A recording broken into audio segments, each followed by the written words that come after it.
ஹரிவோம். நன்றாக குருவாழ்க, குருவே துணை. நாளைக்கு ரொம்ப அற்புதமான நாள், ரத சப்தமின்னு பேர். நம்முடைய முன்னோர்கள் ரிஷிகள் அவங்க பாருங்க, உட்கார்ந்த இடத்துலையே இந்தந்த கிரகம் இன்னென்ன நாளைக்கு இப்படி திரும்புது போகுது வருதுங்கிறத ரொம்ப அற்புதமாக சொன்னாங்க. அதே மாதிரி சூரியனானவர் பர்டிகுலராக நாளைக்கு ஒரு பக்கமாக திரும்புகிறார், ஒரு பக்கமாக போகின்றவர் இன்னொரு பக்கம் திரும்புகிறார் அப்படிங்கிறத ரொம்ப அற்புதமாக ரத சப்தமின்னு நாள் குறிச்சிருக்காங்க. பாருங்கள், வேறு எந்த நாள்லையும் அந்த சூரியன் திரும்பலை. நம்ம முன்னோர்கள் ஆல்ரெடி சொன்ன நாளில் தான் திரும்புகிறார். அப்போ அவர் என்னைக்கு திரும்புகிறாரோ அந்த நாள் அவங்க குறிக்கிற அளவுக்கு நம்முடைய முன்னோர்கள் இருந்திருக்கிறார்கள். அவங்களுக்கு பிறந்தவங்க தாங்க நம்ம. அந்த ரிஷிகுமாரர்கள் யாருன்னா நம்மலாம் தான். பாருங்கள் எவ்வளோ ஆச்சரியமாக இருக்குது.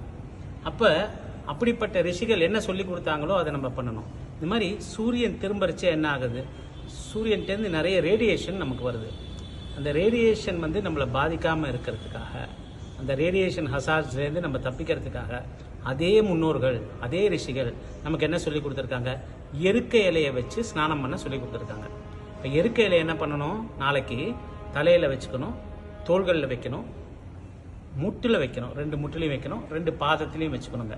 அப்போ நீங்கள் என்ன பண்ணலாம், ஒரு ஸ்டூல்லையோ எதையாவது உட்காந்துட்டு ஒரு யாராவது வைக்க சொல்லலாம். தலையில், ஷோல்டரில், 2 முட்டிலையும் காலில் வச்சு ஸ்நானம் பண்ணணும்.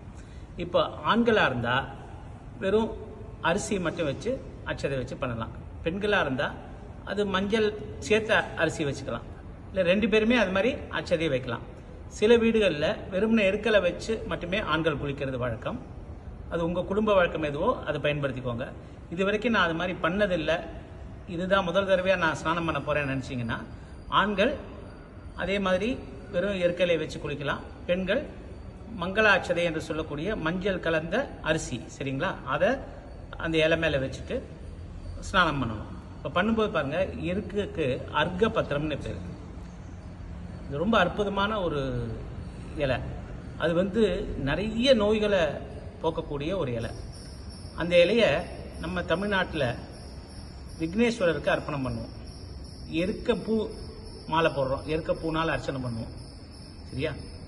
அதே நார்த்தில் பார்த்தீங்கன்னா ஆஞ்சநேயருக்கு எருக்க சமர்ப்பணம் பண்ணுறாங்க. ஸோ ரொம்ப அற்புதமான நாள்.